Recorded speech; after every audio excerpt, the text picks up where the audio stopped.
Et pour ce grand bol d'air plus ou moins frais, mais assez Venteux. chaleureux, voilà, venteux. Andrea, bonjour, vous nous emmenez en Méditerranée, du côté de Toulon? Oui, du côté de Toulon. Avant de vous dire ça, j'aimerais qu'on fasse un point quand même sur ce confinement qui nous a tous donné envie d'une reconnexion à la nature, d'être près des éléments, près de la mer. On est d'accord. On a vraiment envie de ça, notamment pour cet été. On sait que les Français partiront en France cet été, mais on sait aussi que d'après une étude réalisée par les entreprises du voyage, les Français seront 54% à partir à la mer. Et il y a de quoi faire du côté de la mer, et notamment, Laurent, les sports nautiques. Évidemment, ce qu'il faut savoir depuis 10-15 ans, c'est que les sports nautiques ont la cote parce qu'on peut être non initié et tester, pratiquer des sports nautiques à forte sensation. Alors bien sûr, il peut y avoir des accidents, il faut toujours rester très prudent, il faut toujours le dire. Ça peut être très grave. Ça peut être grave, tout à fait. Non, on va rester positif quand même pour cet été. C'est qu'on a un bon encadrement, l'enseignement a beaucoup sécurisé. Oui, exactement, ça a beaucoup évolué. Et le matériel évolué. aussi. Exactement, mon cher Laurent. Du coup, c'est plus accessible, on peut faire du surf, du kite, tout ce qu'on veut.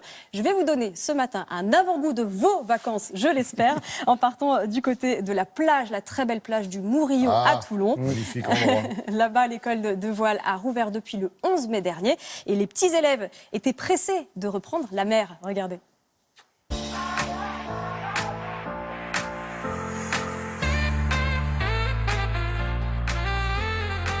Bol d'air garanti sur la plage du Mourillon où les sports nautiques ont repris depuis la sortie du confinement. Tout le monde est sur le pont pour accueillir en toute sécurité touristes ou passionnés en soif d'évasion. Quand les personnes viennent au club, rentrent, passent le portail, on leur demande de se laver les mains. Ensuite, les vestiaires étant fermés pour cause Covid, on leur a demandé de se changer en amont. Puis, d'accord, donc quand les enfants arrivent, ils sont déjà en tenue pour aller exactement. dans l'eau. Pas de sacs parce qu'on ne pouvait pas garder les sacs. Et on essaye de les mettre en situation tout de suite pour aller sur l'eau. Ici, on prépare les ados à la compétition, notamment en windfoil, une planche à voile dotée d'un foil qui permet la navigation dans les airs. Et après des mois sans avoir pu s'entraîner correctement, l'excitation est à son comble, mais il faut rester concentré face aux termes techniques qui s'enchaînent. On l'a bossé pendant le confinement en version virtuelle.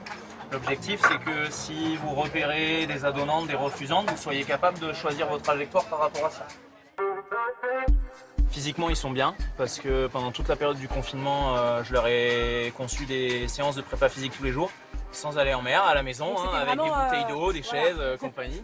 Et techniquement, ils sont jeunes, donc ça s'oublie pas, quoi. Quand ils reviennent sur l'eau, même s'il y a des petits trucs qui vont pas, globalement, c'est bon, quoi. Ces 3 mois n'ont presque rien changé à t'entendre. À part que du coup, ils sont méga chauds pour naviguer. Ouais, tu m'étonnes. Ce retour en mer est aussi une vraie libération pour les passionnés d'optimistes. Imaginez, tout le temps on est confiné sur Terre, on est obligé, et là on redécouvre toutes les joies de la voile, tout le vent, c'était trop bon. Voilà, donc c'est très physique parce que on se met beaucoup au rappel, et donc c'est du rappel ce qu'on appelle statique, et physiquement il faut être bien gainé pour tout ce qui est un petit peu rappel, donc ça tire un petit peu sur les cuisses. Quelles ont été tes sensations aujourd'hui sur l'eau ? Il y avait un peu de clapot, mais le vent était régulier. C'est quoi le clapot ? Il y a un peu de vague, parce que le vent il vient du Mistral. Le vent était régulier, puis ça. Le confinement, qu'est-ce que ça vous a fait ? C'était difficile parce que effectivement on était enfermés alors que le bateau vous apporte essentiellement de la liberté.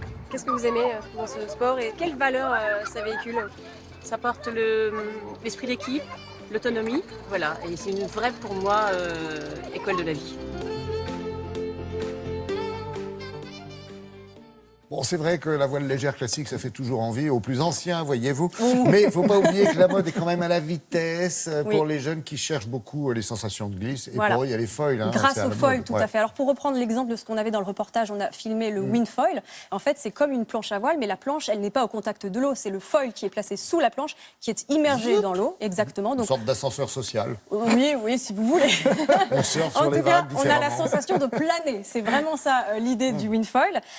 C'est une discipline qui est très très récente pour le coup, une discipline à sensation forte, les jeunes adorent. Record de vitesse détenu par Nicolas Goyard, il est calédonien, son record il l'a établi en février 2020, juste avant le confinement, quel chanceux. Il est allé jusqu'à 36,44 nœuds en windfoil, soit l'équivalent d'à peu près 67 km/h, ce qui est pas mal quand même. On était les premiers en France à s'équiper de foils, quasiment. Et puis c'est vrai qu'en planche à voile, on a aussi quand même eu parmi les meilleurs au monde depuis que ce sport existe. Voilà. Merci beaucoup. Merci à vous. Andrea, merci Benoît aussi pour les infos, vos sourires et bien sûr ces belles images. Vous savez quoi? On se retrouve tout à l'heure juste après la météo et le journal. Bah oui, t'as vu l'heure?